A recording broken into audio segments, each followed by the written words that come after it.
Question hour Kalyana Lakshmi Shaadi Mubarak పథకం అమలుపై హైకోర్టులో స్టే విధించిన చర్చనీయాంశమైంది. ఈ పథకానికి చట్టబద్ధత లేదంటూ కూడా నిధులు ఖర్చు చేయడం నిబంధనలకు విరుద్ధం అంటూ విజయ్ గోపాల్ అనే ఒక న్యాయవాది హైకోర్టులో పిటిషన్ వేశారు. బట్ హైకోర్టు దీనికి సంబంధించి 4 వారాల స్టే విధించింది. బట్ పిటిషనర్ వాదనలకు సంబంధించి ప్రభుత్వం కౌంటర్ వేయకపోవడం వల్లే దీనికి హైకోర్టు స్టే విధించింది అన్నట్టుగా కూడా స్పష్టంగా తెలుస్తుంది. ప్రభుత్వం ఉద్దేశపూర్వకంగానే కౌంటర్ వేయలేదా, ముఖ్యంగా ఇంకేదైనా కూడా కారణం ఉందా అనే విధంగా కూడా కొన్ని ప్రశ్నలు అయితే వస్తూ ఉన్నాయి.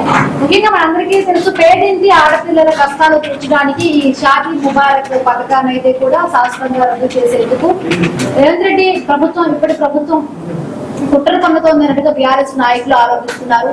ఏదైతే గతంలో అంటే బీఆర్ఎస్ మొదలైనప్పటి నుంచి ఈ పథకాన్ని అమలు చేస్తారు. 18 సంవత్సరాలు దాటిన ప్రతి ఒక్క ఆడపిల్ల వాళ్ళ తండ్రి పెళ్లి చేయడానికి చాలా ఇబ్బందులు పడుతున్న నేపథ్యంలో చాలా ఖర్చులు వాళ్ళకి మితిమీరిన భారం పెరుగుతున్న టైంలో అప్పుడు కేసీఆర్ గారు ఈ పథకాన్ని తీసుకొచ్చారు. షాదీ ముబారక్ అనే ఒక పథకాన్ని తీసుకొచ్చారు. బట్ ఎక్కడ అంటే ప్రపంచంలో అటు దేశంలో ఎక్కడ లేని విధంగా కూడా తెలంగాణ రాష్ట్రం సిద్ధించిన వెంటనే కూడా ఈ పథకాన్ని అమలు చేశారు. ముఖ్యంగా అంటే ఎవరు అడిగినా అడగకపోయినా కూడా చాలా వరకు కూడా అప్పులు చేయకుండా ఆడపిల్లల పెళ్లి భారం అవుతుంది తల్లిదండ్రులు అనే నేపథ్యంలో కూడా కేసీఆర్ గారు ఈ పథకాన్ని తీసుకొచ్చారు. బట్ చాలా వరకు చాలా మంది ప్రయోజనాలు కూడా పొందారు. బట్ 18 సంవత్సరాలు దాటిన అమ్మాయిలు తల్లిదండ్రులు ముఖ్యంగా ఈ పథకాన్ని వినియోగించుకుని లబ్ధి చేకూరింది. బట్ ఇప్పుడు ఈ పథకం చూసి కూడా చాలా వరకు మిగతా రాష్ట్రాల్లో కూడా ఈ పథకం అమలు చేసే విధంగా కూడా కొన్ని రాష్ట్రాలు కూడా తీసుకొచ్చాయి. బట్ కాంగ్రెస్ పార్టీ వచ్చినాక కూడా ఈ పథకాన్ని అమలు చేశారు. బట్ ఈ పథకం కొనసాగించు బట్ కళ్యాణ లక్ష్మి కింద ఇచ్చే ₹1,00,000 నగదుతో కూడా అప్పుడు కాంగ్రెస్ మేనిఫెస్టోలో తులం బంగారం ఇస్తానంటూ కూడా కాంగ్రెస్ పార్టీ ప్రతిపాదించింది. బట్ తులం బంగారం విషయం అయితే ఇప్పటి వరకు కూడా హామీని కాంగ్రెస్ పార్టీ నిలబెట్టుకోలేదు. ముఖ్యంగా కూడా కేసీఆర్ గారికి మంచి పేరు వస్తుంది ఈ షాదీ ముబారక్ పథకం ద్వారా కూడా చాలా వరకు వస్తున్న నేపథ్యంలోనే కూడా ఈ పథకానికి బ్రేక్ పడింది అనే విధంగా కూడా బ్రేక్ కావాలని ఉద్దేశపూర్వకంగా కాంగ్రెస్ పార్టీ బ్రేక్ వేసిందని కూడా బీఆర్ఎస్ నాయకులు ఆరోపిస్తున్నారు. సో మాట్లాడదాం, నిజంగానే తాత్కాలికమైన బ్రేక్ అయినా ఎందుకు గవర్నమెంట్ నుంచి దీనికి సంబంధించి పిటిషన్ వేస్తే ఎందుకు అడ్డుకోలేకపోయారు, తర్వాత గవర్నమెంట్ ఎటువంటి చర్యలు తీసుకుంది, బ్రేక్ మాట్లాడతాం. చిన్న బ్రేక్ తీసుకుందాం, బ్రేక్ తర్వాత కనిపించారు.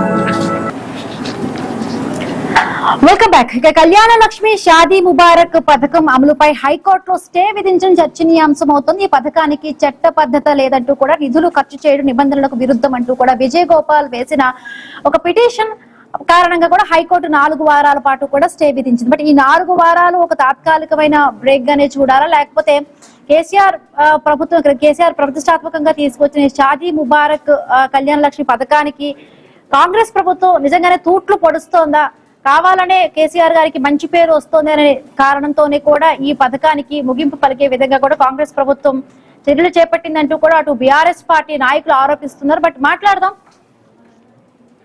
Telangana bureau chief Kiran join అయ్యారు. Very good morning Kiran.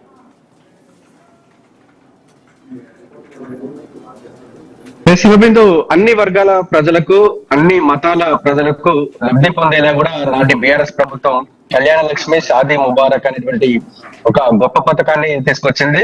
BRS ప్రభుత్వం ఉన్నన్ని రోజులు ఈ 2 పథకాలు సమర్థవంతంగా పనిచేశాయి. పేద మధ్య తరగతి ప్రజలకు ఈ సంక్షేమ పథకాలు ఎంతగానో ఉపయోగపడ్డాయి. కానీ కాంగ్రెస్ పార్టీ అధికారంలోకి వచ్చిన తర్వాత ఇప్పుడు ఈ కళ్యాణ లక్ష్మి కావచ్చు, షాదీ ముబారక్ పథకాలకు సంబంధించి అమలుపై కూడా ఇప్పుడు నీడలు కమ్ముకున్నటువంటి పరిస్థితులు మనం చూస్తా ఉన్నాం. ఎందుకంటే విజయ్ గోపాల్ అనేటువంటి ఒక న్యాయవాది హైకోర్టులో పిటిషన్ దాఖలు చేశారు. ఈ 2 పథకాలకు చట్టబద్ధత లేదని, నిధులు ఖర్చు చేయడం దండగనంటూ కూడా ఆయన పిటిషన్ దాఖలు చేయడం జరిగింది. ఆయన పిటిషన్ కూడా హైకోర్టు కూడా సమర్థించింది. కానీ ఇటు ప్రభుత్వం కూడా ఇప్పుడు సమర్థిస్తున్నట్టే మనకు స్పష్టంగా కనిపిస్తుంది. ఎందుకంటే ఆ పిటిషన్ సంబంధించి ఏదైనా సంక్షేమ పథకం సంబంధించి దాని అమలుపై కూడా అనేక ప్రశ్నలు వస్తున్నప్పుడు వాటికి సమాధానం చెప్పేటువంటి బాధ్యత ప్రభుత్వానికి ఉంటుంది. కానీ ప్రభుత్వం కూడా ఈ పిటిషన్ సంబంధించి ఎక్కడ కూడా కౌంటర్ దాఖలు చేయని పరిస్థితిని చూస్తుంటే ఈ పథకాలకు కూడా మంగళం పాడుతున్నట్టే అన్నట్టు కూడా ప్రచారం అయితే జరుగుతా ఉంది. బీఆర్ఎస్ నేతలు కూడా అటువంటి విమర్శలే వినిపిస్తున్నారు. ఎందుకంటే కాంగ్రెస్ పార్టీ అధికారంలోకి వచ్చే ముందు ప్రజలకు అనేకమైనటువంటి హామీలు ఇచ్చారు. కళ్యాణ లక్ష్మి, షాదీ ముబారక్ ఈ 2 పథకాలను కొనసాగిస్తామని చెప్పడంతో పాటు ప్రతి పేద మధ్య తరగతి ప్రజలకు సంబంధించి పెళ్లిలో కూడా తులం బంగారం ఇస్తామని కూడా హామీ కూడా ఇచ్చారు. కానీ ఈ హామీలన్నీ నిజమేనని నమ్మినటువంటి ప్రజలు కూడా కాంగ్రెస్ పార్టీని ఆదరించారు. కానీ కాంగ్రెస్ ప్రభుత్వం అధికారంలోకి వచ్చిన తర్వాత కూడా ఈ తులం బంగారం దేవుడేరు కానీ ప్రస్తుతం అయితే కళ్యాణ లక్ష్మి, షాదీ ముబారక్ పథకాలు ముందుకు సాగించేటువంటి పరిస్థితి ఏమాత్రం లేదని కూడా మనకు స్పష్టంగా తెలుస్తుంది. ఓ విధంగా చెప్పాలంటే ప్రభుత్వమే ఈ పథకానికి మంగళం పాడుతున్నట్టు కూడా మనకు స్పష్టంగా తెలుస్తుంది. ఎందుకంటే ఎక్కడ కూడా విజయ్ గోపాల్ అనేటువంటి న్యాయవాది పిటిషన్ దాఖలు చేసినటువంటి క్రమంలో ఆ పిటిషన్ సంబంధించి కూడా కౌంటర్ దాఖలు చేయాల్సినటువంటి బాధ్యత ప్రభుత్వానికి ఉంది. కానీ ప్రభుత్వం ఇప్పటివరకు స్పందించని పరిస్థితి చూస్తుంటే కాంగ్రెస్ ప్రభుత్వం ఈ 2 పథకాలను ఎత్తేసేటువంటి ప్రయత్నంలో ఉన్నట్టు కూడా తెలుస్తా ఉంది. ఇప్పుడు బీఆర్ఎస్ నేతలు కూడా అనేక విమర్శలు కూడా చేస్తా ఉన్నారు. అంటే 2014 నుంచి కూడా అంటే అమలవుతున్న ఈ పథకానికి సంబంధించి చట్టబద్ధత లేదంటూ కూడా తన పిటిషన్ లో పేర్కొన్నారు. అంటే బడ్జెట్ లో నిధులు కేటాయించి ఒక అసెంబ్లీలో ఒక తీర్మానం చేసినాక చట్టబద్ధత అనే ప్రశ్న ఎట్లా వస్తుంది ఫస్ట్ మెయిన్. బట్ ఈ విషయాన్ని డెఫినెట్ గా కూడా అంటే ప్రభుత్వం హైకోర్టుకి చెబితే సరిపోయింది. బట్ అయినా కూడా కౌంటర్ దాఖలు చేయకపోవడం కూడా ప్రభుత్వం కావాలని అంటే ఎన్నికల టైంలో కూడా 8 తులాలు అంటే తులం బంగారం ఇస్తామన్న హామీ కూడా కాంగ్రెస్ ప్రభుత్వం అప్పట్లో చెప్పింది. బట్ ఆ హామీని ఇప్పుడు అమలు చేయాల్సి వస్తుంది. 1,00,000 బంగారంతో పాటు ఇప్పుడు 8 తులం బంగారం కూడా ఇస్తే ఆ హామీని కూడా అమలు చేయాలి. బట్ అందుకోసమే నీరుగార్చే ప్రయత్నంగా కూడా కొంత బీఆర్ఎస్ ఆరోపిస్తుంది. బట్ ఎందుకు ఇక్కడ ప్రభుత్వం దానికి సంబంధించి కౌంటర్ దాఖలు చేయలేదు?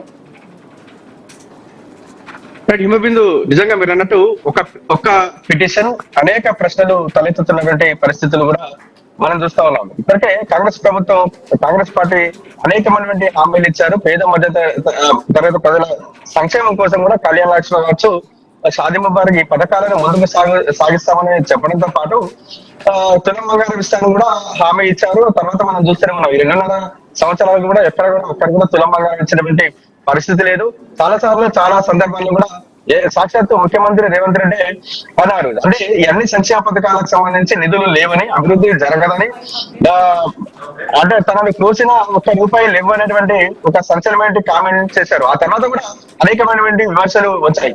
కానీ కొన్ని పేద మధ్య తరగతి ప్రజలకు అంటే పేదింటి వారు పెళ్లి చేస్తున్నారంటే చాలా ఆర్థిక అవసరాలు ఉంటాయి. ఈ కళ్యాణ లక్ష్మి కావచ్చు, షాదీ ముబారక్ సంబంధించినటువంటి పథకాలు ఆసరగా ఉంటాయని కూడా ఆశిస్తారు. కానీ ప్రస్తుతం అయితే ఈ పథకాలు కూడా ఎత్తేస్తున్నటువంటి క్రమంలో కూడా ఇప్పుడు కాంగ్రెస్ ప్రభుత్వం వైఖరిపై కావచ్చు, ఇటు ప్రభుత్వ పనితీరుపై కూడా అనేక విమర్శలు వస్తున్నటువంటి పరిస్థితులు కూడా మనం చూస్తా ఉన్నాం. 2014లో పేద మధ్యతరగతి ప్రజల సంక్షేమం కోసం అప్పటి ముఖ్యమంత్రి కేసీఆర్ కళ్యాణ లక్ష్మి, షాదీ ముబారక్ అనేటువంటి పథకాలను తీసుకొచ్చారు. ఇటు అన్ని మతాల ప్రజలకు కూడా ఈ పథకాలు ఎంతగానో సహాయపడ్డాయి. పేదింటి ప్రజలకు కూడా చాలా ఆసరగా నిలబడ్డాయి. కానీ 10 సంవత్సరాల కాలంలో చట్టబద్ధత ఉన్నప్పుడు నిధుల విషయంలో కూడా ఎవరు మాట్లాడలేదు. నిధుల విషయం సంబంధించి ఎవరు అక్కడ కూడా దండగాని చెప్పలేనటువంటి వారంతా కూడా ఇప్పుడు మాత్రమే ఈ 2.5 ఏళ్ల కాలంలో కూడా ఇక్కడ కూడా అంటే తులం బంగారం ఇచ్చినటువంటి పరిస్థితి లేదు. కళ్యాణ లక్ష్మి అందరికీ వచ్చినటువంటి పరిస్థితి ఏమాత్రం లేదని చెప్పొచ్చు. అంటే బీఆర్ఎస్ ప్రభుత్వంలో 10 ఏళ్ళు చట్టబద్ధత ఉన్నప్పుడు ఇప్పుడు ఎందుకు చట్టబద్ధత లేదు అనేటువంటి అంశాలకు సంబంధించి కూడా ఇప్పుడు బీఆర్ఎస్ నేతలు కూడా అనేక విమర్శలు చేస్తా ఉన్నటువంటి పరిస్థితులు అయితే ఉన్నాయని చెప్పొచ్చు. ఓ విధంగా చెప్పాలంటే ఇది కేవలం ప్రభుత్వ కుట్రపూరిత చర్య కూడా ఇటు ప్రతిపక్ష బీఆర్ఎస్ కావచ్చు, బీజేపీ నేతలు అయితే ఆరోపణలు అయితే చేస్తా ఉన్నటువంటి పరిస్థితులు కూడా మనం చూస్తా ఉన్నాం. ఎందుకంటే ఏదైనా సంక్షేమ పథకం సంబంధించి అమలు సంబంధించి ఇటువంటి సందేహాలు వచ్చినప్పుడు, ఇటువంటి సమస్యలు వచ్చినప్పుడు ఆ సమస్యలను సాల్వ్ చేసేటువంటి బాధ్యత ప్రభుత్వానికి. కానీ ఇక్కడ ఒక పిటిషనర్ కళ్యాణ లక్ష్మి కావచ్చు, ఈ షాదీ ముబారక్ ఈ పథకాలకు సంబంధించి చట్టబద్ధత లేదు, నిధులు దండగాని చెప్తున్నప్పుడు ఎందుకు ప్రభుత్వం స్పందించడం లేదు, ఎందుకు ప్రభుత్వం సమర్థించడం లేదంటే విమర్శలు కూడా వస్తూ ఉన్న పరిస్థితులు అయితే ఉన్నాయని చెప్పవచ్చు. మరి ఇప్పటికైనా ప్రభుత్వం తరపున న్యాయవాది ఎవరైనా ముందుకు వస్తారా? ఈ సంక్షేమ పథకాలు కొనసాగించేటువంటి అంశాలకు సంబంధించి కూడా న్యాయ పోరాటం చేస్తారా అనేది కూడా చూడాల్సి ఉంది హిమబిందు.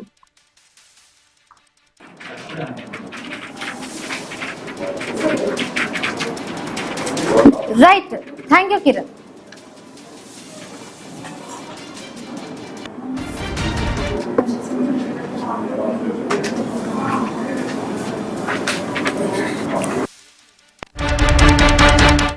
ముబారక్ పథకాల అమలుకు 4 వారాల పాటు ఒక తాత్కాలికమైన బ్రేక్ ని అయితే హైకోర్టు ఇచ్చిన పరిస్థితి. బట్ చూడాలి, ఇది కావాలనే అటు కేసీఆర్ గారు ప్రకటించిన పథకం కాబట్టి కేసీఆర్ కు మంచి పేరు వస్తున్న నేపథ్యంలో కూడా కాంగ్రెస్ ప్రభుత్వం ఒక పిటిషనర్ ఒక బిల్ వేసినప్పుడు దానికి కౌంటర్ గా కూడా ఎందుకు ప్రభుత్వం నుంచి కూడా పిటిషన్ దాఖలు చేయలేదంటూ కూడా బీఆర్ఎస్ నాయకులు ఆరోపిస్తూ ఉన్నారు. కావాలని మంచి పేరు వస్తున్న నేపథ్యంలో కూడా ఈ పథకానికి తూట్లు పడిచే విధంగా కూడా కాంగ్రెస్ ప్రభుత్వం చర్యలు తీసుకుంటుంది. ఇంకా రానున్న రోజుల్లో కూడా ఈ పథకం ఉంటుందా? ఎంత మంది లబ్ధిదారులు ఇప్పటి వరకు కూడా ఉన్నారు? ఇప్పుడు శ్రావణ మాసం స్టార్ట్ అవుతుంది కాబట్టి చాలా వరకు లబ్ధిదారులు అందరూ కూడా వాళ్ళ పెళ్లిళ్ళ కోసం వేచి ఉన్నారు.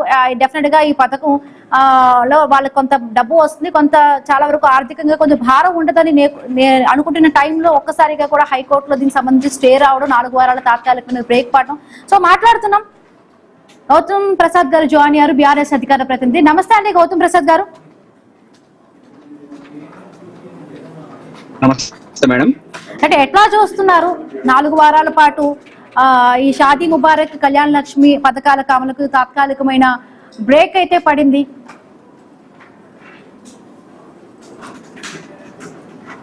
మేడం, మీకు మన ప్రేక్షకులకు గుడ్ ఆఫ్టర్నూన్ అండి.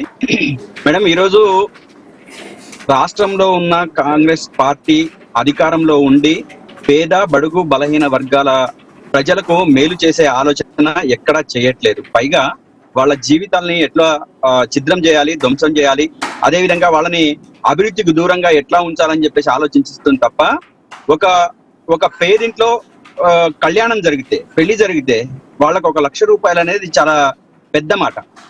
అటువంటి 1 లక్ష రూపాయలు ఇచ్చి ఆ కుటుంబానికి సాయం చేసి వాళ్ళ ఇంట్లో పెళ్లి జరిగే విధంగా చూసిన ప్రభుత్వము, నాయకుడు, గత బీఆర్ఎస్ ప్రభుత్వము, నాయకుడు కేసీఆర్ గారు చాలా గొప్పగా ఆలోచించి ప్రతి పేదవాడి ఇంట్లో ఒక పెళ్లి అనేది ఒక పెద్ద సమస్యతో కూడుకున్నది. ఈ సమస్య వాళ్ళు ఫేస్ చేయడానికి వీల్లేదు. ప్రభుత్వం వైపు నుంచి తప్పనిసరిగా సహకారం అందించాలి అని చెప్పేసి అనుకొని ఒక గొప్ప ఆలోచన చేసి మహోన్నతంగా ఆలోచించి ఈ రాష్ట్రంలో ఉన్న లక్షల మంది ఆడబిడ్డల పెళ్లిళ్లకు చేదోడు వాదోడుగా నిలిచిన సందర్భం ఆనాటి 10 ఏళ్ల మా పరిపాలన అయితే, ఈ రోజు కాంగ్రెస్ పార్టీ దాన్ని మొత్తం కూడా ఎక్కడికక్కడ అణిచివేయాలని, తుంగలో తొక్కాలని చెప్పేసి ప్రయత్నం చేస్తున్న పరిస్థితి. ఈ రోజు ఒక విజయ్ గోపాల్ అని చెప్పేసి ఒక వ్యక్తి కోర్టులో కేసు వేస్తే, ఏ కేసు వేస్తున్నారు, దేని మీద వేస్తున్నారు, దానికి కౌంటర్ గా మనం ఏం చేయాలి, ఎట్లా మాట్లాడాలి అని చెప్పేసి అనుకోని ప్రభుత్వము ఇది చేతగాని ప్రభుత్వమా, దద్దమ్మ ప్రభుత్వమా, సన్యాసి ప్రభుత్వమా, మనమందరం అర్థం చేసుకోవాలి. నిజంగా కోర్టులలో ఇటువంటి కేసులు వేసినప్పుడు తప్పనిసరిగా ప్రభుత్వం వెంటనే రెస్పాండ్ అయ్యి అక్కడున్న పీపీ ఏం చేస్తున్నారు, గోటీలు కొడుతున్నాడా? ఏం పట్టించుకోకుండా అక్కడ ఏం కేసులు వస్తున్నాయి అంటే, ఇది పేద ప్రజలకు, కొన్ని లక్షల మందికి సంబంధించిన పేద ప్రజలకు సంబంధించిన ఒక సమస్య, వాళ్లకు ఒక చేయితగా ఉండే ఒక పథకము, అటువంటి పథకాన్ని నీరుగార్చే విధంగా ఒక వ్యక్తి దాని గురించి మాజీ మంత్రి పుష్పలీల గారు కూడా జాయిన్ అయ్యారు, అధికార పార్టీ వాయిస్ వినిపించడానికి మనతో పాటు ఫోన్ ఇన్ లో ఆవిడ సిద్ధంగా ఉన్నారు. నమస్తే అండి పుష్పలీల గారు. నమస్తే. అంటే ప్రభుత్వం కౌంటర్ దాఖలు చేయకపోవడానికి, మెయిన్ గా చేయకపోవడం వల్లే కూడా ఈ షాదీ ముబారక్, కళ్యాణ లక్ష్మి పథకానికి బ్రేక్ పడింది. ఉద్దేశపూర్వకంగానే అటు బీఆర్ఎస్ ప్రభుత్వం ప్రతిష్టాత్మకంగా తీసుకొచ్చిన ఈ పథకానికి తూట్లు పొడిచే విధంగా కూడా కాంగ్రెస్ ప్రభుత్వం ఈ విధమైన చర్యలకు పాల్పడుతూ ఎందుకు కౌంటర్ దాఖలు చేయలేదు? ఇప్పుడు నేను ఇంతకుముందు సోదరుడు మాట్లాడితే కొంచెం విన్నాను. మాట్లాడే మాటల్లో అందరూ కేసీఆర్ ని ఫాలో అయిపోయి దద్దమ్మల ఇలాంటి అన్ని మాటలు పార్లమెంట్ అంటే వినడానికి కొంచెం ఆయన ముఖ్యమంత్రిగా ఉన్న కేసీఆర్ మాట్లాడినప్పుడేమో వాళ్ళని లోపల వేయడం, జైలు వేసడం చేశారు. ఈ వర్డ్స్ కొన్ని మాట్లాడకూడదు. ముఖ్యమంత్రి అయినా ప్రభుత్వమైనా యాజ్ ఎ ప్రోటోకాల్ వర్డ్స్ వాడితే మంచిది. రెండోది ఏంటంటే, ఇప్పుడు కోర్టులో ఎవరో వేసిన దానికి గవర్నమెంట్ నుంచి 4 వారాలు ఆపు చేయమని చెప్పారు, అంతేగాని అది మొత్తంగా రద్దు చేస్తామని గవర్నమెంట్ ఎక్కడైనా డిక్లేర్ చేసిందా? ముఖ్యమంత్రి ఎక్కడైనా ప్రెస్ మీట్ పడి చెప్పారా? సో ఇప్పుడు న్యాయస్థానం పని తన పని చేస్తుంది. ఎవరో పిటిషన్ వేశారు. ఈ పథకాలన్నిటి వల్ల కూడా కొంచెం మనకి సంక్షేమ పథకాల వల్ల కూడా మనకు ఆ రోజున మన్మోహన్ సింగ్ లాంటి వాళ్ళు కూడా ఆర్థిక వ్యవస్థ కుంటుపడుతుంది. దేనికి ఇవ్వాలో దానికి ఇవ్వాలా, అన్నిటికీ ఇవ్వడం వల్ల మనకున్న ఇప్పుడున్న ఆర్థిక సంక్షోభంలో, దేశంలో కాదు ప్రపంచమంతా ఆర్థిక సంక్షోభంలో ఉంది. సో అని ఎవరో ఆయనకు తోచినట్టు ఆయన వేశారండి. దానికి వెంటనే స్పందించి ఇయ్యాలంటే వీళ్ళు ఎన్ని విషయాల మీద గతంలో స్పందించారు? ఎంతమంది అమరవీరులు చనిపోతే పట్టించుకోలేదు, ఎంతమంది బిడ్డలు ఉసురు తీసుకున్నారు వీళ్ళు. అప్పుడున్న వాటికి కొంతమందికి ఇచ్చేసి ఎన్ని పథకాలు ఆఫ్ చేశారు. దళిత బంధు అనేది పేరు పెట్టి ఎలక్షన్ ముందు రేపే పడతాయి టింగ్ అని చెప్పాడు. ఎలక్షన్ అయిపోయిన తర్వాత కథం దాన్ని ఫ్రీజ్ చేసి పెట్టాడు. ప్రతి పథకాన్ని అలాగే వాడుకున్నారు. దానికి వీళ్ళు ఓ మహానుభావుడు, దేవుడు, భగీరథుడు ఏమి మెచ్చుకుంటారో అవన్నీ ఇచ్చుకున్నా ప్రజలకు తెలివి ఉంది కాబట్టి. సరే పుష్పలాల్ గారు, అంటే ఇప్పుడు హైకోర్టు స్టే ఇచ్చిన తర్వాత ప్రభుత్వం తీసుకున్న తక్షణమైన నెక్స్ట్ స్టెప్ ఏంటి అనేది అది చాలా వరకు, ఎందుకంటే ఇప్పుడు 18 సంవత్సరాలు దాటి ప్రతి ఒక్కరు కూడా కరెక్టే. అంటే ఇప్పుడు అంత పెళ్లిళ్ళ సీజన్ రాబోతుంది కాబట్టి ఇప్పటి వరకు ఎవరైతే నువ్వు అరిచినప్పుడే అరవాలంటే అరవాలి కదా. ప్రభుత్వం అంటే చాలా ఉంటాయి. మరి వాళ్ళకి తెలిసి మాట్లాడతారో తెలియ మాట్లాడో తెలియదు. ఇమీడియట్ గా స్పందించాలి అంటే చాలా ఆర్థికమైన పరిస్థితులు వీళ్ళు పెట్టిన వల్ల ఈ రోజు ఆర్థికంగా కుంటుపడిన మన రాష్ట్రంలో ఏది ప్రయారిటీ ఇవ్వాలి, ఏది ఆపలేం కదా. మనం శాలరీస్ కూడా ఫస్ట్ కి వేస్తున్నామా లేదా?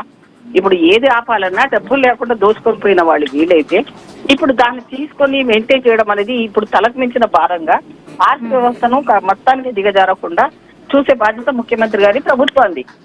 సో దాన్ని బ్యాలెన్స్ చేస్తున్నాం. 4 వారాలు స్టే ఇచ్చారు. అంత మాత్రం అది రద్దు అయిపోతుందని ఎక్కడ ప్రకటించలేదు తల్లి.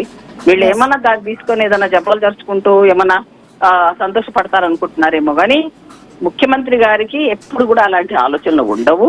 మేము అనుకోవాలనుకుంటే మేము ప్రభుత్వంలో వచ్చిన మరుక్షణమే వీళ్ళు పెట్టిన పథకాలని రద్దు చేసేవాడు. అధికారం మాది కాబట్టి. గారు ఇప్పుడు తులం బంగారం ఇస్తామని చెప్పి ఎన్నికల ప్రచార టైంలో ఇస్తావా తల్లి? ఇప్పుడు నీ బిడ్డకు పెడతావా, నా బిడ్డకు పెడతావా? అప్పుడు అనుకున్నాం. అంటే నేను హామీ ఇవ్వలేదు కదా, అప్పుడు ఉన్న పరిస్థితుల్లో ధర తక్కువ ఉండింది కాబట్టి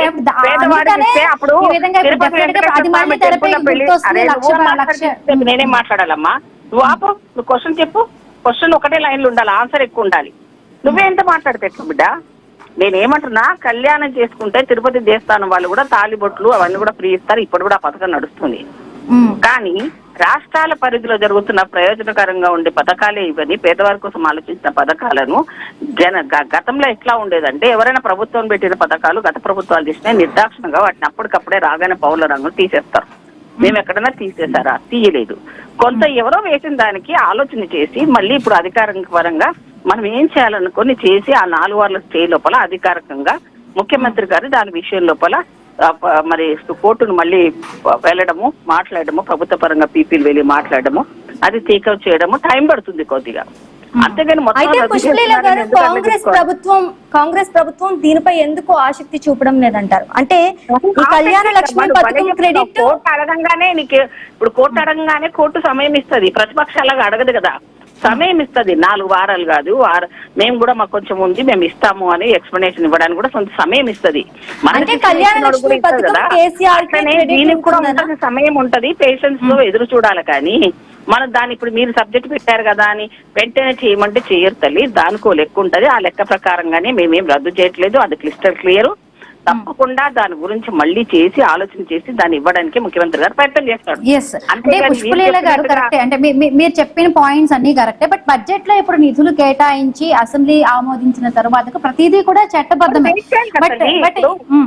ఇప్పుడు కాస్తల్లి దానికి సిస్టమ్ ఉంది కదా. అంటే ప్రభుత్వం ఇప్పుడు జనరల్ గా హైకోర్టుకి చెబితే సరిపోయేది, తాత్కాలికమైన స్టే కూడా వచ్చేది కాదన్నది పాయింట్. నేను మాట్లాడలేను తల్లి. మేడం మాట్లాడండి. లేదు ఇప్పుడు దళిత బంధు వదిలేసే రైతు బంధు అని పెట్టారు తల్లి. అసలు పేదవాడికి సాయం చేయాలి మనం, అవునా కాదా? ఏ 5 ఎకరాల లోపల ఉన్నవాడికి ఇవ్వాలి తన ఖర్చుని. 100 ఎకరాల ఇచ్చేసి మొత్తం ఖజానా లూటు చేసిన కేసీఆర్ నీకు గొప్పోడేమో, వీళ్ళకు గొప్పోడేమో. గానీ పేదవాడికి ఎంత 1 ఎకరం 2 ఎకరాలు లేకపోతే 5 ఎకరాలు అసైన్మెంట్ ల్యాండ్లంతా లాక్కున్నారు. మరి ఇప్పుడు ఇన్ని డబ్బులన్నీ లూటు చేసిన వాళ్ళకి అప్పుడు ఎవరికి జనాలకు కనపడలేదా? ఇప్పుడు మన దగ్గర డబ్బులు లేకపోవడం కారణం వల్ల కోర్టు విధించిన దాన్ని కూడా క్షుణ్ణంగా పరిశీలించి ఎక్స్పర్ట్స్ ఉంటారు వీళ్ళకి. సో అది చూసుకొని డెఫినెట్ గా ఆ పథకాన్ని మళ్ళీ ఎలా చేయాలి, ఎప్పుడు స్టార్ట్ చేయాలని ముఖ్యమంత్రి గారు చెప్తారు డెఫినెట్ గా. దానికి అయితే పుష్పలీల గారు ఇప్పటి వరకు ప్రభుత్వం ఎందుకు ఈ అంశంపై స్పష్టమైన క్లారిటీ ఇవ్వలేదు? డబ్బులు ఉన్నాయా మన దగ్గర? ఇప్పుడు రిలీజ్ కావాలి కదా, రిలీజ్ అవ్వాలంటే బడ్జెట్ కు ఒక రిలీజ్ ఉంటుంది, సిస్టమ్ ఉంటుంది, ప్రణాళికబద్ధంగా ఇయర్ వైజ్ ఫండ్స్ రిలీజ్ అవుతుంటాయి. దాని ప్రాధాన్యత దేనికి ఇవ్వాలి, జీతాలు రావాలి, తర్వాత రైతు బంధు ఇవ్వాలి, ఇట్లా కొన్ని దానికి ప్రయారిటీస్ ఇది ఇచ్చే ఎడ్యుకేషన్ దానికి చూసుకోవాలి. ఇట్లా ప్రయారిటీస్ ఒక్కొక్కరు వచ్చినప్పుడు ఒక్కొక్క ప్రయారిటీ చూసుకుంటారు. అలాంటప్పుడు ఈ పథకం మంచిదే అయినప్పటికీ మనం ఇప్పుడు అప్పుడున్న వైఎస్ఆర్ గారు చెప్పిన 108 కానీ 104 కానీ ఆ నిధులు కూడా ఇప్పుడు కూడా మేము ఇస్తూనే ఉన్నాము. ప్రభుత్వాలు మారినా మా ప్రభుత్వమా ఎవరో కాదు, పేదవారి గురించి ఆలోచించే ప్రభుత్వం కాబట్టి మాకు ఆ భేషజాలు ఉండవు. అలాగే కేసీఆర్ గారు పెట్టినవి కూడా మేము ఎక్కడా తీయలేదు. మంచి పథకాలను అందరూ ఆశించేది మేము ఎప్పుడూ కంటిన్యూ చేస్తాం. దాన్ని నేను అడిగేది ఏంటంటే వాళ్ళంతా తొందరపడాల్సిన అవసరం లేదు. కొంచెం సమయం తీసుకున్న తర్వాత మళ్ళీ దాన్ని రివోక్ చేస్తారు, ప్రభుత్వం నిధులను చూసుకొని సరి చేస్తారు. డెఫినెట్ గా అది కొనసాగుతుంది, దాన్ని తీసేయడం అనేది కుదరదు. ఓకేనా? Right, thank you so much అండి పుష్పలీల గారు. రైట్, గౌతమ్ ప్రసాద్ గారు, తాత్కాలికమైన బ్రేకే, బట్ దానికి సంబంధించి కూడా ఈ పథకానికి సంబంధించి స్పందిస్తామంటూ కూడా పుష్పలీల గారు మాట్లాడుతున్న ప్రయత్నం చేశారు, మనం విన్నాం. సో ఏం చెప్పాలనుకుంటున్నారు ఫైనల్ గా? అంటే ఆవిడని కూడా నేను క్వశ్చన్ చేశాను, బట్ ప్రభుత్వానికి అంటే హైకోర్టుకి చెప్తే సరిపోయేది, తాత్కాలికమైన బ్రేక్ కూడా పడేది కాదంటూ కూడా ఆవిడ అడగడం జరిగింది. అవును మేడం, అంటే నేను యాక్చువల్ గా అంటే ఆ మేడం మాట్లాడిన తర్వాత ప్రభుత్వంలో అంటే మంత్రిగా పనిచేస్తున్న మనిషి, మాజీ మంత్రి కనీసం అవగాహనతో మాట్లాడతారేమో, ఇప్పుడు లైన్ లో ఉంటారేమో అడుగుదామని చెప్పేసి అని అనుకున్నా. కానీ తను లెఫ్ట్ అయిపోయారు. నేను ఏమంటున్నానంటే హైకోర్టులో పిటిషన్ వేస్తే దానికి కౌంటర్ ఎందుకు దాఖలు చేయలేదు అని చెప్పేసి అంటే 1,00,000 మాట్లాడతారు. కౌంటర్ దాఖలు చేయడానికి ₹1,00,00,000 ఖర్చు ఏం లేదే. మేము బడ్జెట్ లో కేటాయించినాము, లేకపోతే ఇప్పుడే వీళ్ళు అడిగినప్పుడే కావాలంటే కుదరదు కదా, మా దగ్గర డబ్బులు లేవు కదా, అప్పులు ఉన్నాయి కదా అని చెప్పేసి మాట్లాడితే ఏమన్నా అర్థం ఉందా? కౌంటర్ దాఖలు చేయడానికి డబ్బులు కేటాయించడానికి ఏంటి సంబంధము? కౌంటర్ హైకోర్టులో ఒక పిటిషన్ ఒక వ్యక్తి వేసినప్పుడు దానికి కౌంటర్ లేదు, ఇదంతా చట్టబద్ధమే. అదే విధంగా వన్స్ ఒక్కసారి బడ్జెట్ లో కేటాయించి అసెంబ్లీ ఆమోదం పొందిన తర్వాత ఇక అది చట్టబద్ధమే అనే వైపుగా ఉంటుంది తప్ప దానికి ఇంకో రకంగా లేదు. ఈ పథకం కొనసాగుతుంది అని చెప్పేసి పీపీ మాట్లాడితే సరిపోతుంది. ఈ రోజు ఈ మాజీ మంత్రి గారు టీవీ ముందుకు వచ్చేసి దానికి డబ్బులు లేవు కదా, మీరు ఆలోచించాలి కదా, మీరు కూడా మాట్లాడితే ఎట్లా, మీరు ఆలోచన చేయకుండా మాట్లాడితే ఎట్లా అని చెప్పేసి అంటే ఏమన్నా అర్థం ఉందా? వీళ్ళు అధికారంలో ఉన్న వాళ్ళు కనీసం ఒక అవగాహనతో మాట్లాడట్లేదు. ఒక ప్రజల పట్ల ఒక బాధ్యతాయుతమైన స్టేట్మెంట్ ఇవ్వాలనే ఆలోచన కూడా వీళ్ళకి లేదు. ఎంతసేపు ఎగిరెగిరి పడడం తప్ప, ఎగిరెగిరి మాట్లాడడం తప్ప, ప్రజలకు మనం బాధ్యతాయుతంగా ఒక సమాధానం చెబుదాము, నిబద్ధతతో ఉందాము, నిజాయితీగా వాళ్ళ వైపు మనము ఒక సానుభూతితో ఉందామని చెప్పేసి కొంచెమైన ఆలోచన లేదు. అదే విధంగా నేను అసలు ఆడవాళ్ళు శత్రువులు అని చెప్పేసి బయట మాట్లాడుకుంటారు. ఈమె మాజీ మంత్రిగా ఉండి తను అరే ఆడబిడ్డలకు పేద బిడ్డలకు నష్టం జరుగుతుంది కదా అనే ఒక యాంగిల్లో మాట్లాడుతుందేమో అని చెప్పేసి నేను చాలా ఆశించాను. కానీ తను వచ్చేసి అసలు అంటే ఎగబడమే మీరు ఎందుకు తొందరపడుతున్నారని చెప్పేసి మాట్లాడితే ఏమైనా అర్థం ఉందా? 4 వారాలు స్టే చేయడం వలన ఈ స్టే పీరియడ్ లో ఎవరైతే పెళ్లి చేసుకుంటారో వాళ్ళకు డబ్బులు వస్తాయా లేదా అనే ప్రశ్న వస్తుందా రాదా? ఇట్లా ఇప్పుడు శ్రావణ మాసంలో గానీ రేపు రాబోయే రోజుల్లో గానీ పెళ్లి ముహూర్తాలు పెట్టుకునే వాళ్ళ పరిస్థితి ఏంటి? ఈ గ్యాప్ లో పెళ్లి చేసుకునే వాళ్ళ పరిస్థితి ఏంటి? ఈ పెళ్లి చేసుకున్న వాళ్ళ సర్టిఫికేట్లు చెల్లయా? ఇటువంటి వాటికి సమాధానం చెప్పకుండా లగెత్తి మాట్లాడము, ఇష్టం వచ్చినట్టు మాట్లాడము, అదే విధంగా ప్రజల పట్ల ఒక నిబద్ధతతో మాట్లాడకపోవడం అనేది కాంగ్రెస్ పార్టీ ఈ రోజు చేస్తున్న పెద్ద తప్పు.